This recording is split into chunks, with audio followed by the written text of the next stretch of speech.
Bonjour et bienvenue sur math-sup.fr. Dans cette vidéo, nous allons montrer qu'une suite réelle convergente est nécessairement bornée.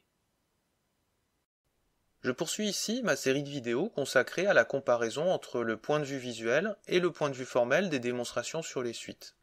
Ici, nous allons démontrer que si nous avons une suite UN qui converge, c'est-à-dire qui admet une limite finie, alors cette suite est nécessairement bornée. Si vous n'avez pas vu les précédentes vidéos et que seule la démonstration vous intéresse, ne vous inquiétez pas car j'ai fait en sorte que chacune des vidéos soit indépendante les unes des autres.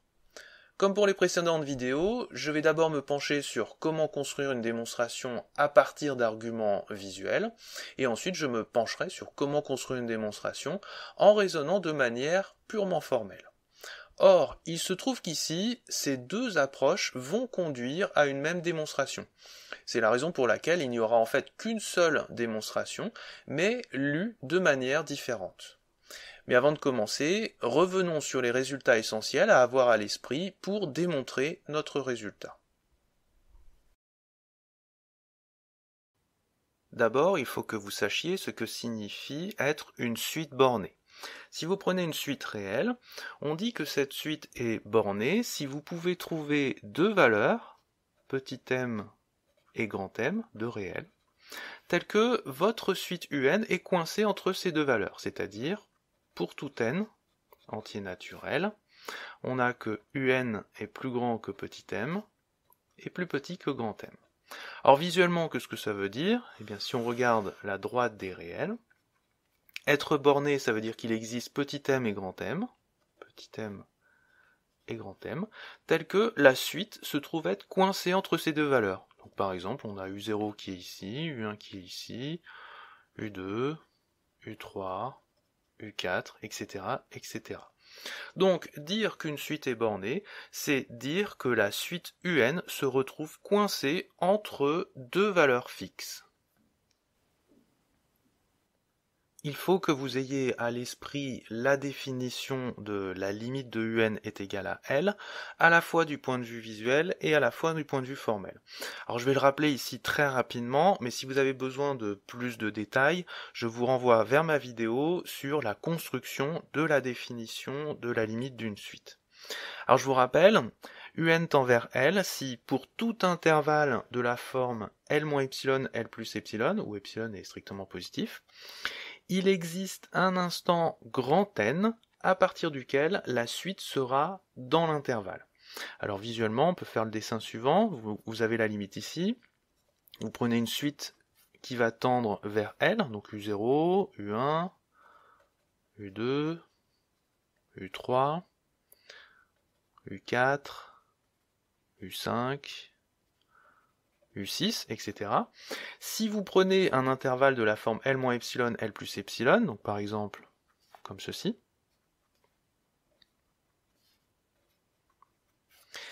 et vous voyez que à partir d'un certain moment, la suite va se retrouver dans l'intervalle. Donc les premiers points peuvent être à l'extérieur, mais à partir d'un moment, ici ça va être à partir du quatrième itéré, la suite ça va se retrouver complètement coincée dans l'intervalle.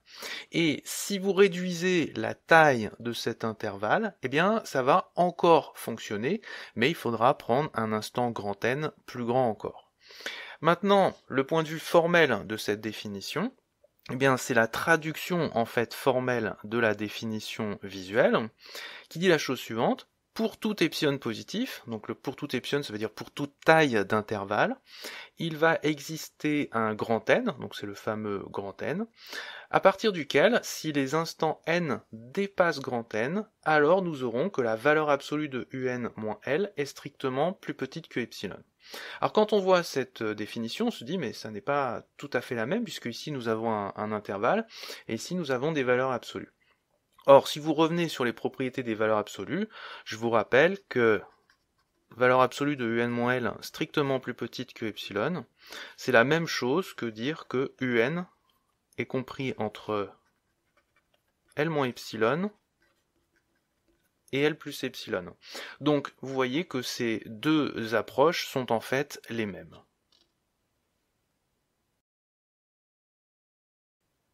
Avant de commencer, pour vous éviter des blocages, je vais vous faire un petit avant-propos technique en partant d'une situation bien concrète.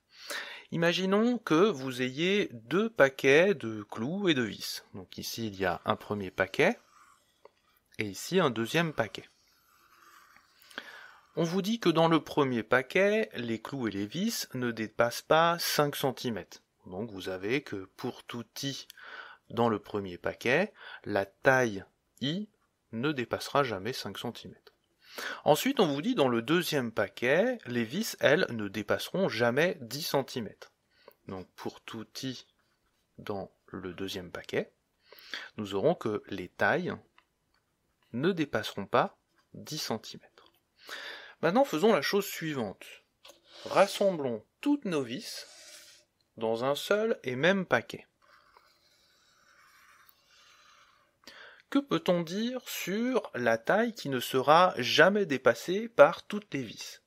Alors quand on réfléchit un petit peu, qu'on regarde un peu la taille des vis, eh bien on se dit, pour tout i appartenant donc à la réunion des deux paquets, i union j, eh bien la taille des clous et des vis ne dépassera pas la plus grande possible, donc 10 cm. Question, comment avons-nous trouvé 10 cm? Quand on réfléchit quelques instants, on se dit, finalement on a pris la plus grande des deux valeurs qui se trouvent ici. 10 cm, c'est égal au maximum entre 5 cm et 10 cm. Eh bien nous allons généraliser cette situation avec des suites. Considérons maintenant une suite. On va supposer que certains éléments de cette suite sont plus petits qu'un certain alpha et que d'autres éléments de cette même suite sont plus petits que bêta. Formellement, on va supposer que si on prend des indices in qui appartiennent à un certain i, un sera plus petit que alpha, et que si on prend des indices n qui appartiennent à j, on aura un plus petit que bêta. Donc si on fait l'analogie avec nos histoires de clous et de vis, donc il y aura des clous et des vis plus petits qu'une certaine taille, et des clous et des vis plus petits qu'une autre taille.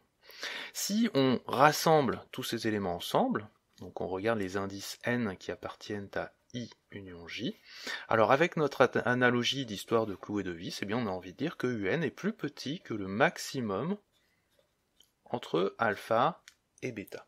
Alors c'est cette propriété que l'on va utiliser dans la démonstration qui va suivre. Mais certains d'entre vous vont me dire, attendez, votre histoire de clous et de vis, d'accord, ça fonctionne, mais avec une suite, c'est quand même quelque chose d'a priori un petit peu plus compliqué, parce qu'il y a quand même beaucoup d'éléments dans une suite. Alors je vais vous démontrer ça formellement pour vous convaincre. Démonstration.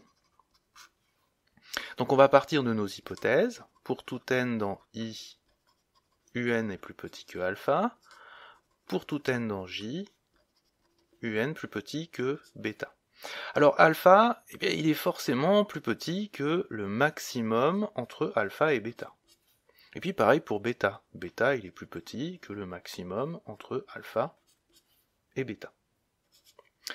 En observant cela, eh bien, on a que pour tout n dans i, un est plus petit que le maximum entre alpha et bêta, et que pour tout n dans j, un est plus petit que le maximum entre alpha et bêta. Et ce que l'on voit, que l'on soit dans i ou bien dans j, nous avons la même propriété. Par conséquent, lorsque l'on prend des indices dans la réunion de i et de j, nous avons que un est plus petit que le maximum entre alpha et bêta. Et nous venons de démontrer notre propriété. Nous aurons également besoin de la même propriété, mais avec des inégalités dans l'autre sens. Plus précisément, si nous avons que pour tout n dans i, un est plus grand que alpha, et que pour tout n dans j, un est plus grand que bêta, alors nous allons avoir que pour tout n dans i union j, un est plus grand que le minimum, cette fois-ci, entre alpha et bêta. Alors pour la démonstration, eh bien c'est à peu de choses près la même chose. Nous avons que pour tout n dans i, un est plus grand que alpha. Pour tout n dans j, un plus grand que bêta. On observe que alpha est plus grand que le minimum entre alpha et bêta, et que bêta est plus grand que le minimum entre alpha et bêta.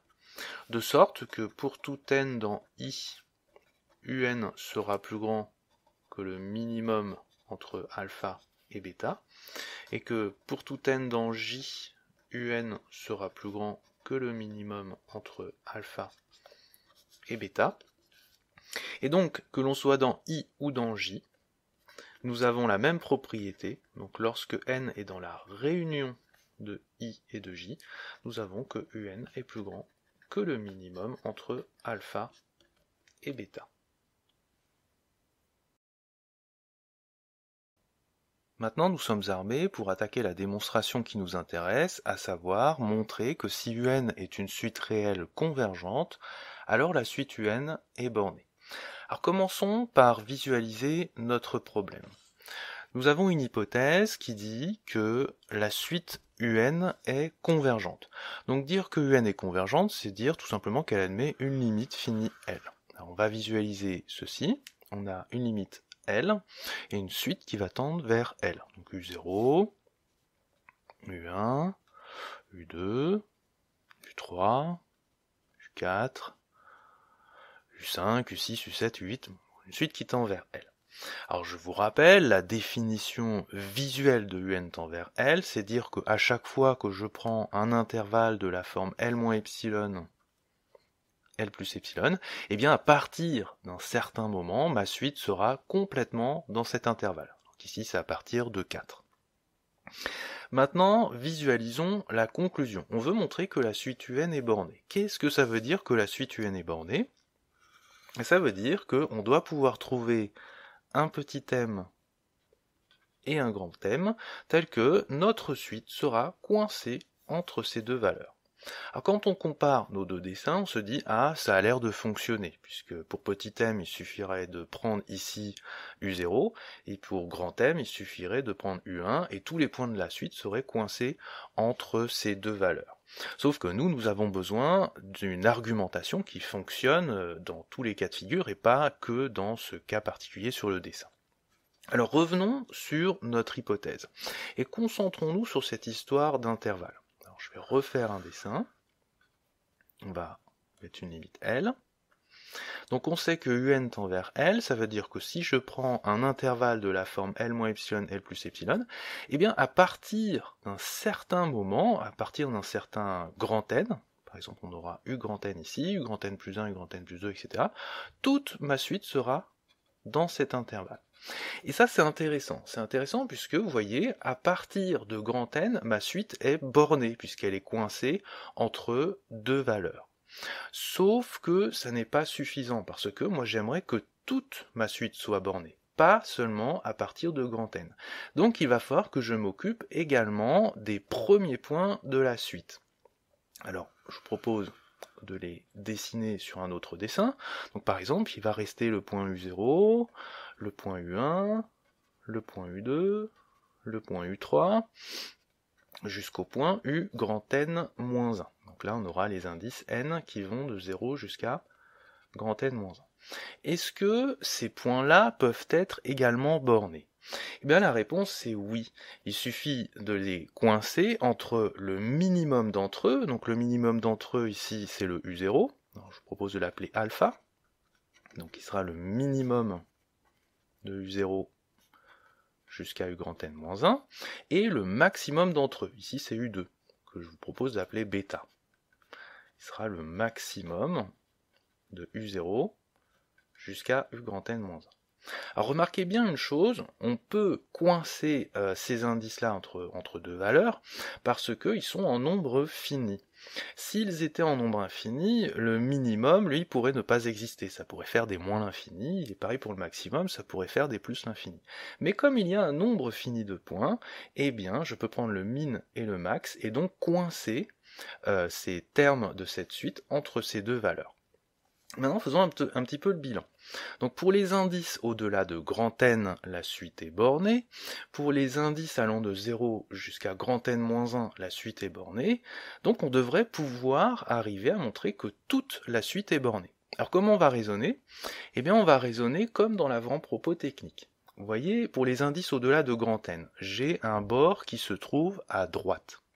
Pour les indices qui vont de 0 jusqu'à grand N-1, j'ai également un bord à droite. Eh bien, en prenant le bord qui se trouve le plus à droite des deux, c'est-à-dire en prenant le maximum, eh bien, ce bord le plus à droite va encadrer tout le monde sur la droite. Et puis, pareil pour le bord gauche.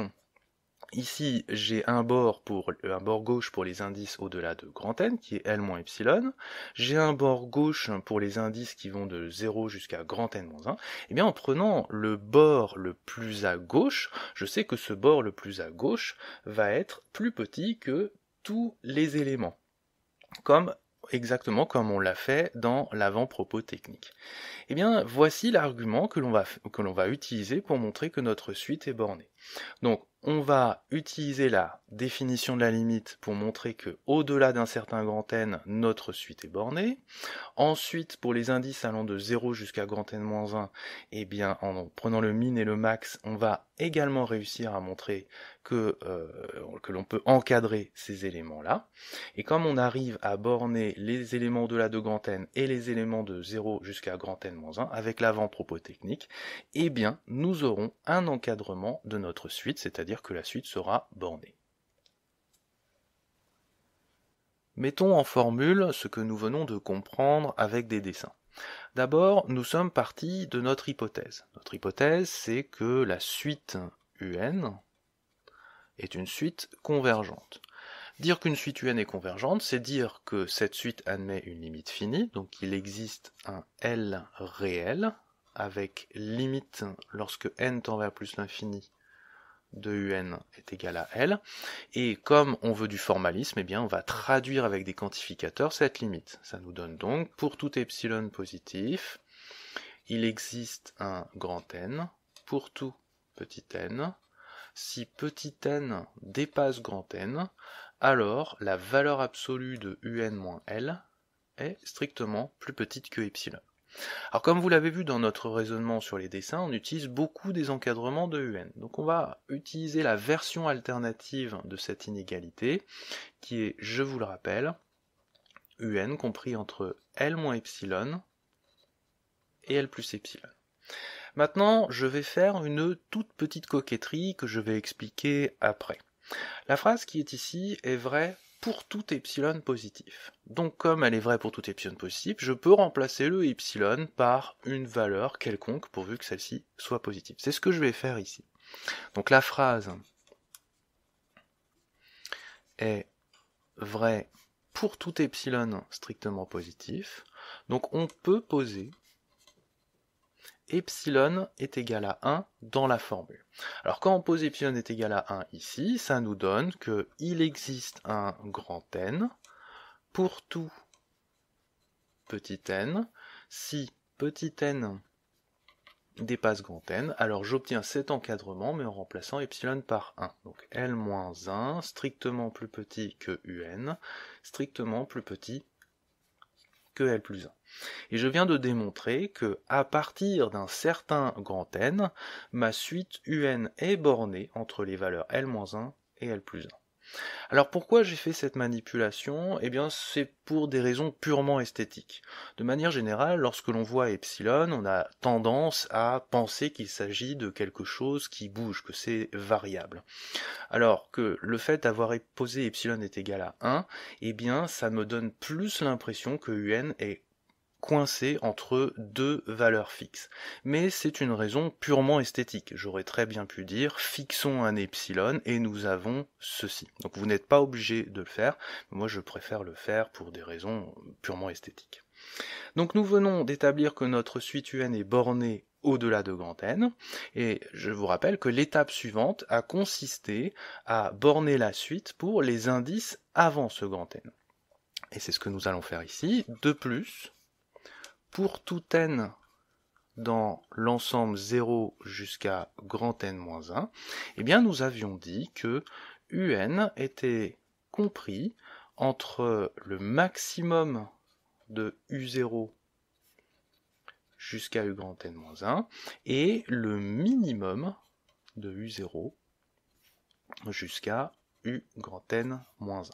Alors ces expressions sont assez abominables à écrire, donc je vous propose de les noter alpha et bêta.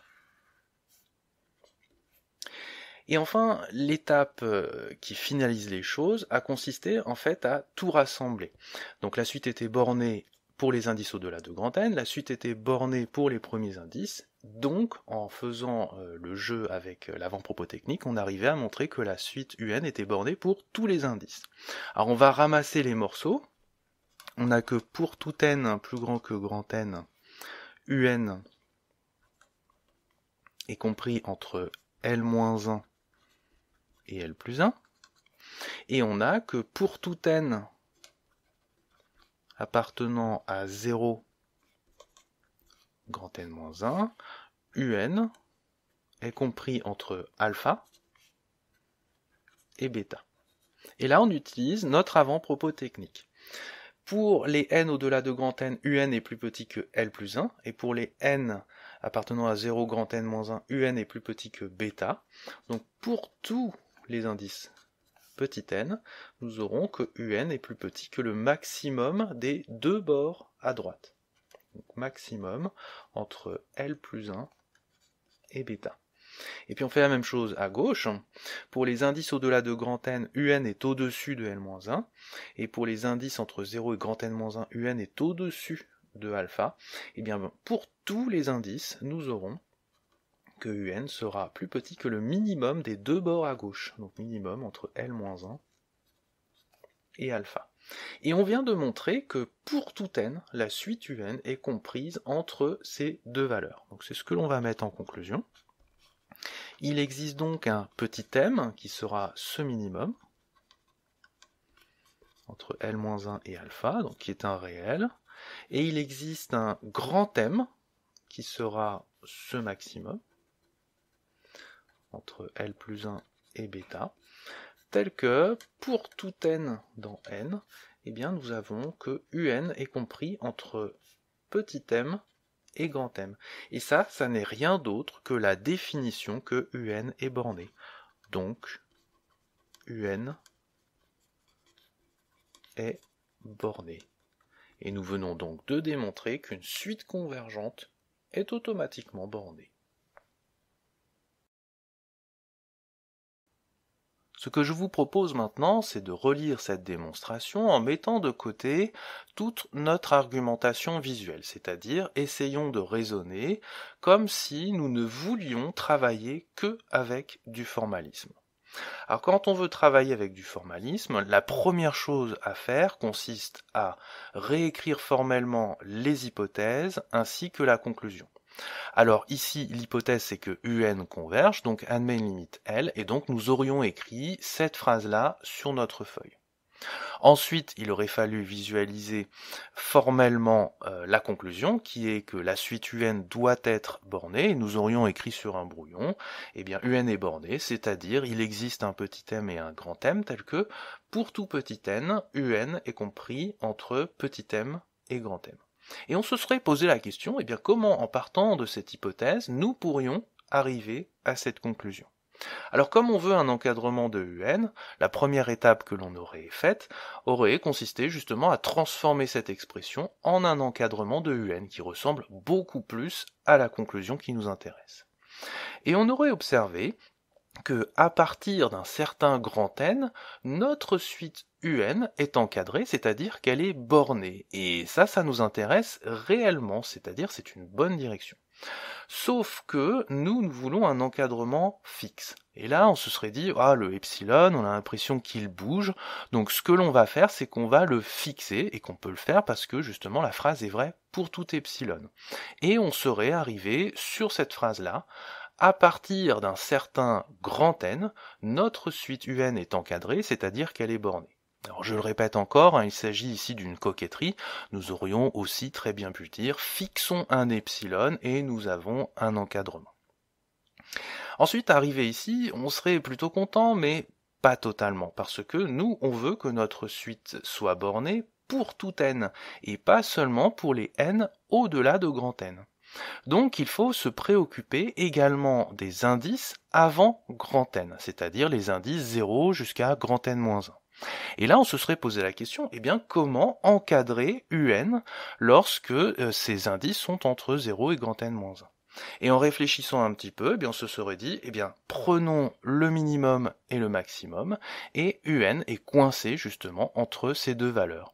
Et on serait parvenu ainsi à montrer que la suite UN est bornée lorsque les indices sont ici. Et enfin, pour conclure, eh bien, on aurait rassemblé ces deux encadrements pour n'en faire qu'un seul en utilisant notre avant-propos technique et enfin conclure notre démonstration. Comme vous avez pu le constater, cette deuxième lecture de la démonstration n'est rien d'autre qu'une paraphrase des explications de la démonstration précédente. La seule nuance, c'est que dans la première approche, nous avons fait des gribouillis pour trouver un raisonnement, alors que dans la deuxième approche, nous sommes partis directement dans les formules pour trouver un cheminement de pensée. Notez qu'il y a une étape qui, je pense, me semble être plus simple à aborder d'un point de vue visuel que d'un point de vue formel. Cette étape, c'est celle qui fait intervenir le minimum et le maximum pour encadrer la suite UN pour les premiers termes de cette suite. En effet, je pense qu'il faut déjà avoir vu plusieurs fois cet argument, c'est-à-dire avoir un petit peu d'expérience, pour avoir l'idée de la poser directement sur la feuille.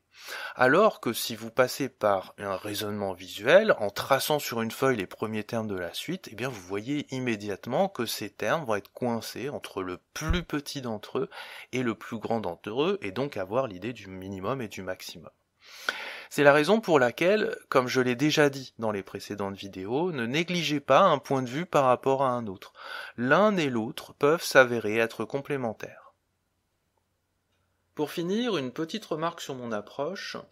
En tournant cette vidéo, j'ai été tiraillé par l'envie de ne pas faire d'avant-propos technique avec mon histoire de clous et de vis, mais à l'incorporer comme raisonnement à traiter dans la démonstration. Mais je me suis réfréné pour ne pas compliquer les choses, notamment pour tenir compte du fait que beaucoup d'entre vous sont en première année et que l'enseignement secondaire ne prépare malheureusement pas, du moins en France, à des raisonnements formels tels que ceux-ci. J'ai voulu raccourcir en quelque sorte la démonstration présentée ici. Donc un petit exercice que vous pourriez faire, c'est reprendre cet avant-propos technique et d'essayer de le repenser et de comparer différents points de vue. Le point de vue formel que j'ai traité dans cette vidéo, mais on peut aussi voir les choses d'un point de vue visuel en marquant sur une droite par exemple, par des points, les différentes tailles des différentes vis. Alors j'espère que cette vidéo vous aura bien aidé à comprendre cette démonstration et surtout que les points de vue que j'ai essayé de vous montrer vous permettront de produire par vous-même vos propres démonstrations.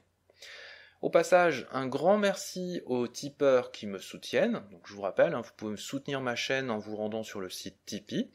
Et puis vous pouvez aussi vous abonner à la chaîne YouTube, à me suivre sur Facebook ou Twitter, et à vous rendre sur mon site, alors qui, je le sais, a besoin d'une sérieuse mise à jour, mais sur lequel vous trouverez mes vidéos classées ainsi que quelques éléments de cours de mathématiques. C'est tout pour aujourd'hui, je vous dis à bientôt pour d'autres vidéos.